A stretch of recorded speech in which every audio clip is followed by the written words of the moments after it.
A'udhu billahi minash shaitanir rajim. I seek refuge with Allah Almighty from Satan the rejected one. Bismillahir Rahim. By the name of Allah, the Beneficent, the Merciful. Alhamdulillahi Rabbil Alameen. Sallallahu ta'ala ala habibihi Muhammadiyun wa alihi wasallam. Assalamu alaikum and welcome to our segment on Surah Al-Annam. Inshallah, today we will start the 11th and 12th Ruku of Surah Al-Annam, verses 91 to 100. Before we begin, let's briefly go over what we covered in the previous segment of this surah in the 9th and 10th Ruku. The way of living that is told by the Holy Qur'an is the straight path, and following it according to the blessed Sunnah of the Holy Prophet is a guarantee of success. The practical form of this path is to maintain contact with Allah through Salah, be mindful, and believe in the fact that after death we are accountable for all our actions before our Creator and true owner. The glory of this owner is that when he intends to do something, he says be, and it is done. And that object, which did not exist, comes to the fore in accordance with the map in his mind, passing through various stages. Allah gave the knowledge of this system to Prophet Ibrahim a.s., and he reached the perfect level of belief through cosmic observation. The conflict between right and wrong regarding Prophet Ibrahim a.s. started from his own house, when he rejected the worship of self-made idols and declared the worship of the one Allah. Prophet Ibrahim a.s. was successful in his mission. He is called Abu al-Anbiya, which means father of the prophets, as all the prophets who came after him were from his progeny, and Allah guided his chosen servants to the straight path. Sirat al-Mustaqim, which is the straight path, is such a path that leads a person to his destiny if they are consistently walking on this path. This is the same path of prophets, righteous people, martyrs, and the sincere ones. Allah and His beloved Prophet Muhammad ﷺ lead people who walk the path. May Allah grant us the ability to understand the true meanings of the Quran by the grace of His Prophet Muhammad ﷺ. Ameen. With this dua, let's begin the 11th and 12th Ruku of Surah Al-Annam. Bismillahirrahmanirrahim, verse 91. وَمَا قَدَرُوا اللَّهَ حَقَّ قَدْرِهِ. And they had not appreciated Allah with true appreciation. إِذْ قَالُوا مَا أَنزَلَ اللَّهُ عَلَى بَشَرٍ مِّن شَيْءٍ. When they said, Allah did not reveal to a human being anything. قُلْ مَنْ أَنزَلَ الْكِتَابَ الَّذِي جَاءَ بِهِ مُوسَى نُورًا وَهُدًى لِلنَّاسِ. Say, who revealed the book that Musa brought as light and guidance to the people? تَجْعَلُونَهُ قَرَاطِيسَ تُبْدُونَهَا وَتُخْفُونَ كَثِيرًا. You make it onto parchments, disclosing it and concealing much. وَأُلِّمْتُمْ مَا لَمْ تَعْلَمُوا أَنْتُمْ وَلَا آبَاؤُكُمْ. And you were taught that which you knew not, neither you nor your fathers. قُلِ اللَّهُ ثُمَّ ذَرْهُمْ فِي خَوْضِهِمْ يَلْعَبُونَ. Say Allah, then leave them in their discourse playing. In this verse we see a few words highlighted. Let's go over them. قدره means they valued or appreciated. قراطيس means parchments or anything that can be used for writing. خوضهم means their vain talks or their discourse. In the previous two verses, it was stated that Allah has entrusted His work to such people who do not refuse to fulfill it and always strive to fulfill its right. These are the chosen servants of Allah who are conveying the message to His creation and do not demand any compensation from anyone. Therefore, it is necessary to follow someone who does not expect any reward for this guidance and is free from all worldly greed. This verse 91 starts with emphasizing on the significance of Allah. We can only appreciate something when we know about it in complete detail, and it's right upon us. The significance of Allah is to recognize Him and pay His right of worship. This is also stated in the Torah, or the Old Testament. Just as the people of the Torah distorted and hid this fact, even today, this fact has been hidden by giving different translations, interpretations, and explanations. And often, the people who claim to be responsible for this matter, they are always promoting things that strengthen their ideology or faction. And they either state the facts in a way to strengthen their position, or will leave them out completely. And this is stated in Surah Al-Ma'idah, verse 15 as well. Surah Al-Hijr, verse 91 and 92, also states this, as it emphasizes on the Qur'an being torn into pieces. What it means from tearing it into pieces is that they speak of what is in line with their ideology and hide the rest. This is the behavior that is against the spirit of the Qur'an. And to those causing corruption, Surah Al-Haqqah, verse 18, reminds us of the fact that one day we will have to face our Lord. There will be nothing hidden from Him. Let's move on to verse 92. وَهَذَا كِتَابٌ أَنزَلْنَهُ مُبَارَكٌ. And this is a book which we have sent down blessed. مُصَدِّقُ الَّذِي بَيْنَ يَدَيْهِ وَلِتُنذِرَ أُمَّ الْقُرَى وَمَنْ حَوْلَهَا, which confirms what is in their hands, so you may warn the mother of cities and those around it. وَالَّذِينَ يُؤْمِنُونَ بِالْآخِرَةِ يُؤْمِنُونَ بِهِ وَهُمْ عَلَى صَلَاتِهِمْ يُحَافِظُونَ. Those who believe in the hereafter believe in it, and they are maintaining their salah. In this verse, let's go over the highlighted words. Musaddiqu means confirms, or verifies, or validates. Baina yadehi means in their hands. Litunzira means so you may warn.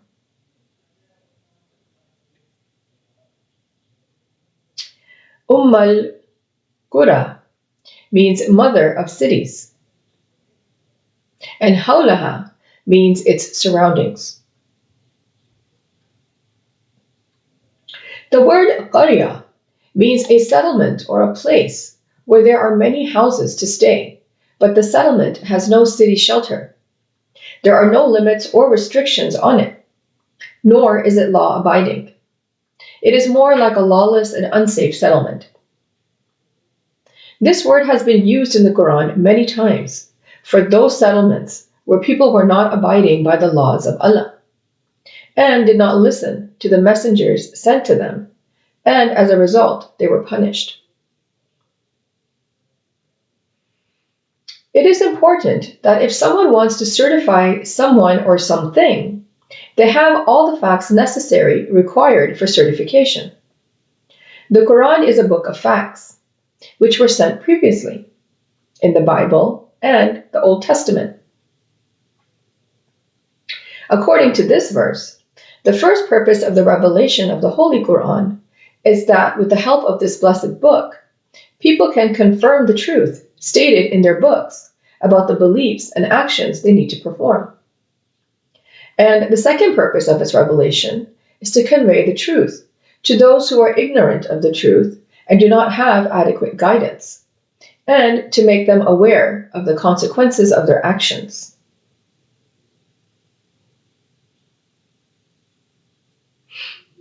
The way to convey this message is to start from where you are and then gradually spread it to other places. In this verse, Allah has declared that only those people who are aware of the reality of the afterlife believe in the facts stated in this book. So they prepare for it and establish salah. Among the attributes of the believers described in Surah Al-Mu'minun and Surah Al-Ma'arij is the one about salah.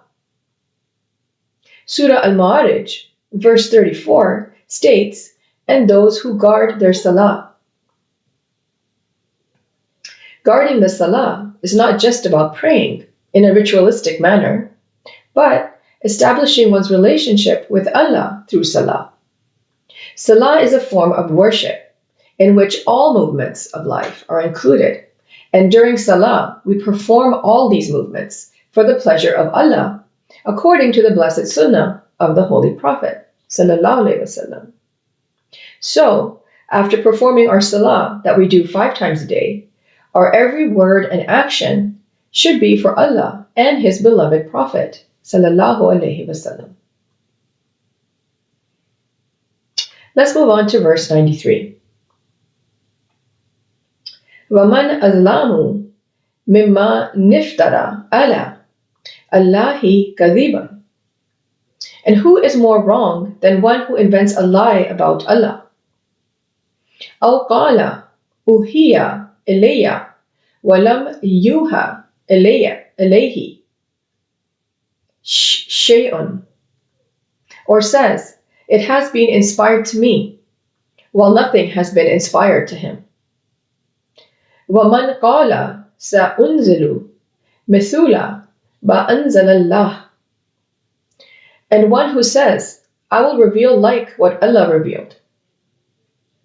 وَلَوْ تَرَى إِذِ الظَّالِمُونَ فِي غَمَرَاتِ الْمَوْتِ وَالْمَلَائِكَةُ بَاسِطُو أَيْدِيهِمْ أَخْرِجُوا أَنفُسَكُمْ.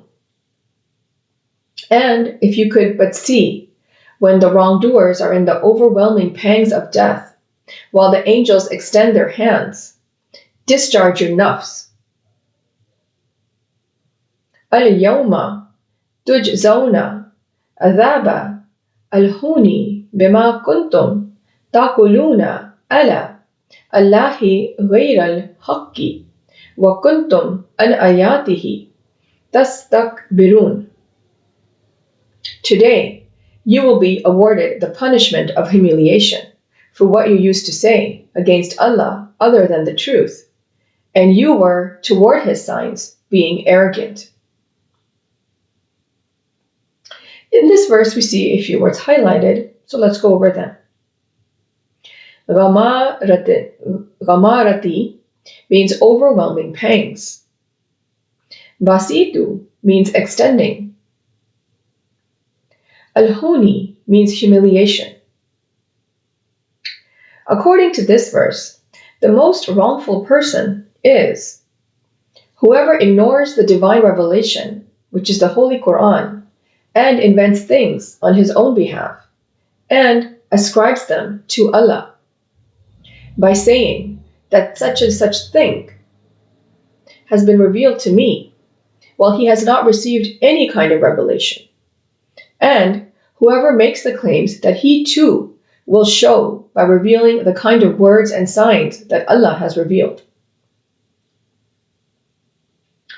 No human can come up with the like of wahi, which is the divine revelation. Such a claim is a sign of rejection and arrogance. The Holy Qur'an is the word of Allah, and it is not within the power of humans to make words like it. This is also stated in Surah Bani al-Isra, verse 88.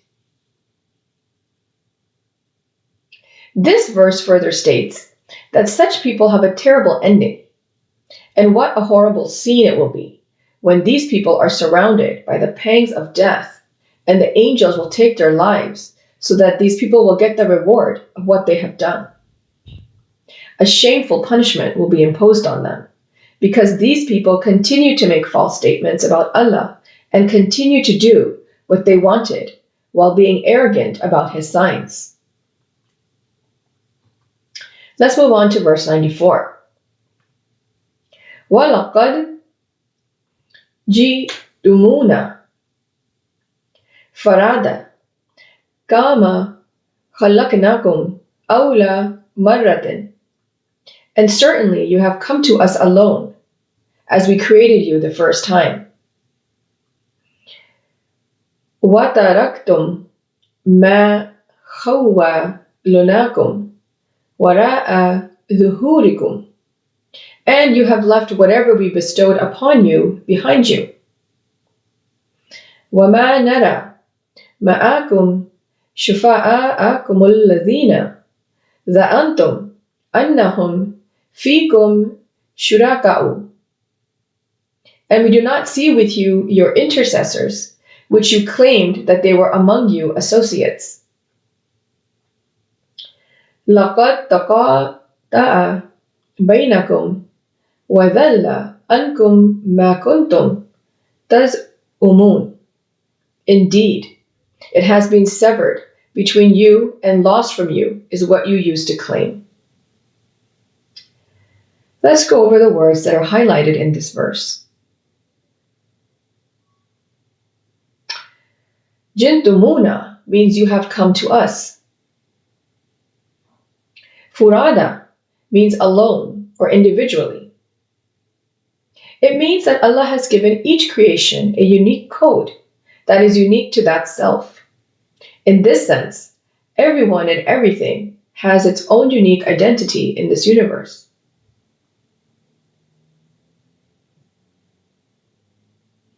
We see the word awwala marratin, which means first time.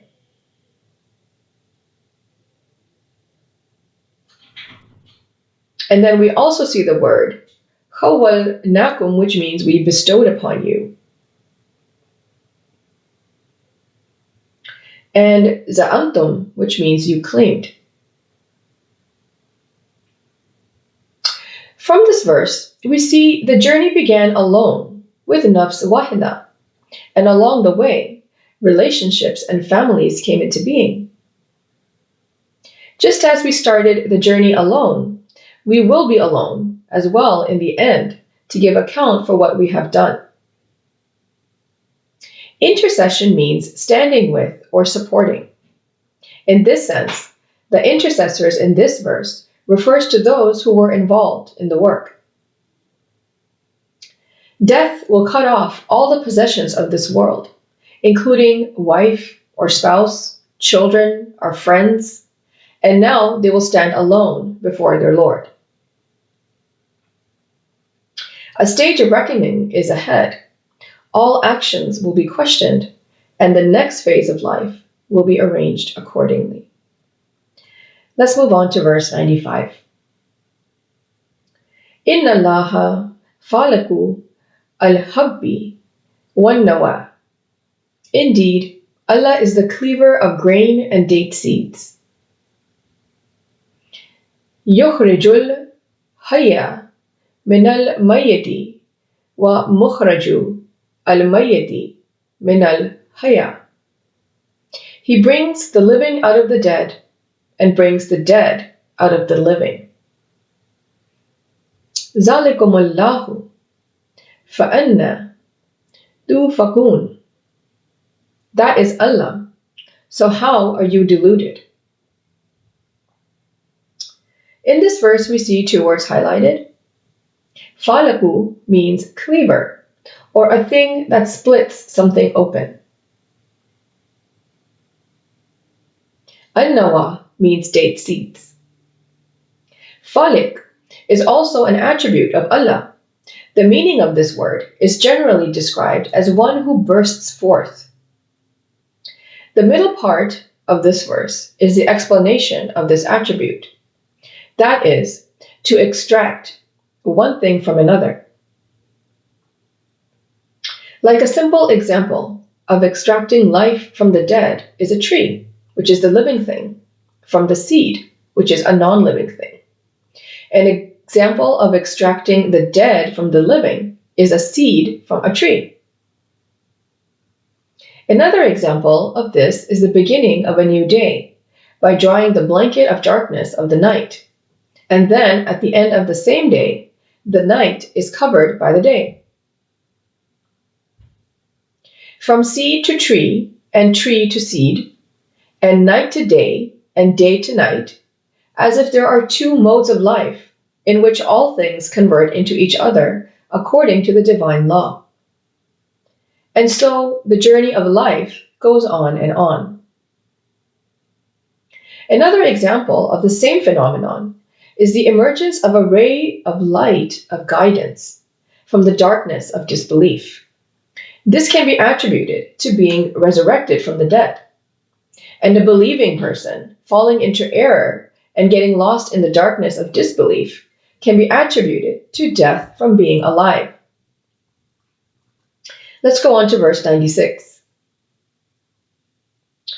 فَالِقُ الْحِسْبَةِ وَجَعَلَ اللَّيْلَ سَكَنًا وَالشَّمْسَ وَالْقَمَرَ حُسْبَانًا. The cleaver of daybreak, and has made the night for rest and the sun and moon for calculation. ذَلِكَ تَقْدِيرُ الْعَزِيزِ الْعَلِيمِ. That is a proportion of the exalted in might, the knowing. Let's go over the highlighted words in this verse. Al-Isbahi means daybreak. Sakanan means rest. Husbanan means calculation. Taqdiru means a fixed quantity or proportion. Let's move on to verse 97. وَهُوَ الَّذِي جَعَلَ لَكُمُ النُّجُومَ لِتَهْتَدُوا بِهَا فِي ظُلُمَةِ الْبَرِّ وَالْبَحْرِ. And it is He who placed for you the stars, that you may be guided by them through the darkness of the land and sea. قَدْ فَصَّلْنَا الْآيَاتِ لِقَوْمٍ يَعْلَمُونَ. We have detailed the signs for a people who know. In this verse, we see the word An-Nujuma highlighted, and that means the stars. Allah has given us the abilities that are necessary to achieve the purpose of creation, and at the same time, He has shown signs all around us that can help us in realizing our inner potentials so we can benefit ourselves and others. For instance, to find direction or navigation with the help of the stars, we must have some basic knowledge of astronomy and a good eyesight to observe them. Otherwise, not everyone can find the way by just looking at the stars. An example of this is the Navy ships that find their directions by looking at the stars. But they go through the navigational training to take advantage of nature's navigational system. That is why it is mentioned at the end of the verse that only the people of knowledge can benefit from these signs. That is, those who have knowledge can find the way from the signs of Allah in this universe by using the ability to find the way within them. Let's move on to verse 98. وَهُوَ الَّذِي أَنْشَأَكُمْ مِنْ نَفْسٍ وَاحِدَةٍ فَمُسْتَقَرٌّ وَمُسْتَوْدَعٌ. And it is He who produced you from one nafs, and it is your dwelling place and a farewell. قَدْ فَصَّلْنَا الْآيَاتِ لِقَوْمٍ يَفْقَهُونَ. We have detailed the signs for our people who understand. In this verse, we see a few words highlighted. Let's go over them. Ansha'akum means produced you. Mustaqar means a dwelling place or a temporary stay. Mustawda means farewell, or leaving one place to reach another. The term nafs wahida in this verse draws us to the fact that everything in this universe is related to each other. We all have the same creator and owner. Therefore, all mankind is related to each other. This is also mentioned in Surah Al-Nisa, verse 1.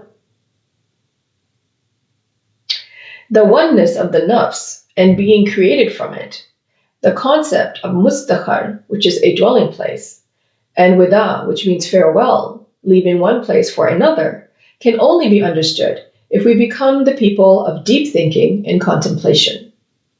The people of knowledge find their way through science, exercising their innate wayfinding ability. Let's move on to verse 99. وَهُوَ الَّذِي أَنزَلَ مِنَ السَّمَاءِ مَاءً. And it is He who sends down water from the sky. فَأَخْرَجْنَا بِهِ نَبَاتَ كُلِّ شَيْءٍ فَأَخْرَجْنَا مِنْهُ خَضِيرًا نُخْرِجُ مِنْهُ حَبًّا مُتَرَاقِبًا. And we produce thereby the vegetation. We produce from it greenery, from which we produce grains arranged in layers.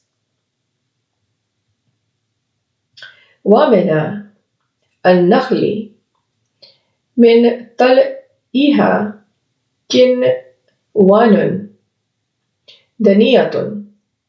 And from the date palm trees, from its base, are clusters of date hanging low. وَجَنَّةٍ مِنْ A-lAnnam وَالزَّيْتُونَ وَالرُّمَّانَ مُشْتَبِهًا وَغَيْرَ مُتَشَابِهٍ. And gardens of grapevines and olives and pomegranates, similar yet varied. انظروا إلى ثمره إذا أثمر وينعه. Look at its fruit when it yields and its ripening. إن في ذلكم لآيات لقوم يؤمنون. Indeed, in that are signs for a people who believe. Let's go over the words highlighted in this verse. Nabata means vegetation or plants. Mutarakiban means layered, one on top of the other. An-nakhli means date palm. Tal'iha means its base. Kinwanun means clusters of date. Dhani'atun means hanging low. Mutashabihi means resembling each other or similar. Samarihi means its fruits. Yanihi means its ripening. Once we take a closer look around us in the earth and skies, we find so many signs that indicate that there must be someone who is a mastermind behind all of this. It is not merely an accident, and all these planets and solar systems are not running on their own. There is a creator and a master behind all of this perfectly organized system. Think about the water, how it evaporates, becomes clouds, and comes down on earth and gives life to all sorts of plants and causes vegetation. This planet will be lifeless and pretty dead without water. Look at the plants, the trees, the vegetables, the fruit. They all get the same water and come out of the same earth. Yet, these plants have different families, different colors, different shapes, and different tastes. This phenomenon is also mentioned in Surah Al-Ra'd, verse 4. If we take a closer look and contemplate, we can understand that there is a divine system in place. Everything is in motion based on the laws created by Allah in a perfect manner. Observation and then reflecting on the signs around us will lead us to the real knowledge. Without it, we know of things, but we don't know about things. Once we know about things and their attributes, we will gain the true essence and the knowledge to attain the highest degrees of belief. We will believe that everything is from our Lord, from Allah. Let's move on to verse 100. وَجَعَلُوا لِلَّهِ شُرَكَاءَ الْجِنَّ وَخَلَقَهُمْ وَخَرَقُوا لَهُ بَنِينَ وَبَنَاتٍ غَيْرِ عِلْمٍ. And they make with Allah partners of the jinn, while He has created them, and falsely attribute for Him sons and daughters without knowledge. Subhanahu wa ta'ala amma yasifun. Exalted is He, and high above what they describe. In this verse we see two words highlighted. Kharaqu means falsely attribute, or to go against the norms. Yasifun means they describe a thing, state, or condition that they describe. In the previous verses, it has been clearly stated that only people who can know the reality are the ones who observe the signs of the Lord around us. They are people who have the real knowledge and are of observation, people of knowledge and understanding, people of faith and belief after they have gone through the process of knowing something to experience through observation. This verse mentions those people who do not even do any of these three things.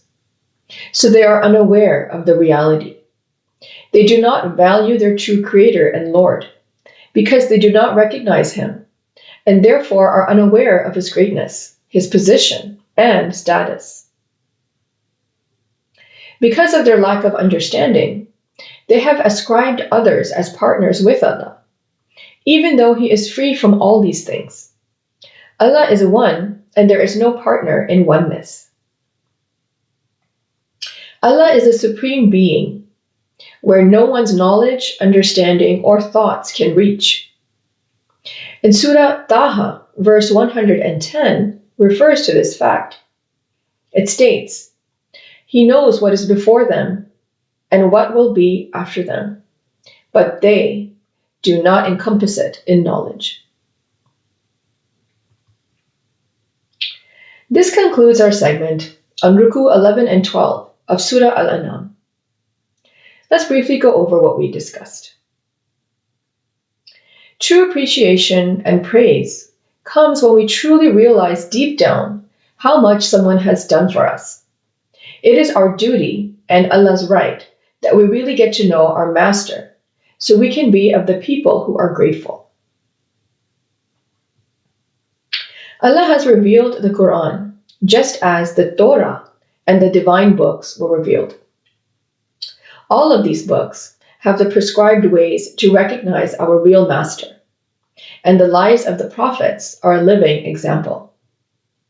The Qur'an gives us a complete system to recognize right from wrong, if we are to look. Those who ignore the divine revelation, making things up themselves and ascribing them to Allah, or claim to produce the like of what He has produced, are all losers. This ignorant behavior becomes the reason and basis of a disgraceful punishment. The journey of life began with the one self, nafs wahida, after which families and clans were formed. But after death, all these relationships are meaningless and useless, because everyone is individually responsible for their actions before their Lord. Allah is a master architect and the maker. His signs are all around us. He has equipped us with attributes so that we fulfill the purpose of our creation. Once we focus on an attribute, it becomes a skill. The journey of belief begins with knowledge, observation, and reflection. We must nurture it, and practice makes it perfect. This is a recipe to know the reality of things. Everything belongs to Allah. He is the maker, and His divine laws govern everything. Once we know these divine laws, we too can become successful. May Allah grant us the ability to understand the Holy Qur'an and its true meanings in light of the life and guidance of Prophet Muhammad sallallahu alaihi wasallam. Ameen. Thank you for joining us for this segment. Until next time. Sadaqallahul Aliyul Azim. Allah speaks the truth, the exalted, the great. Sallallahu ta'ala ala habibihi Muhammadin wa alihi wasallam.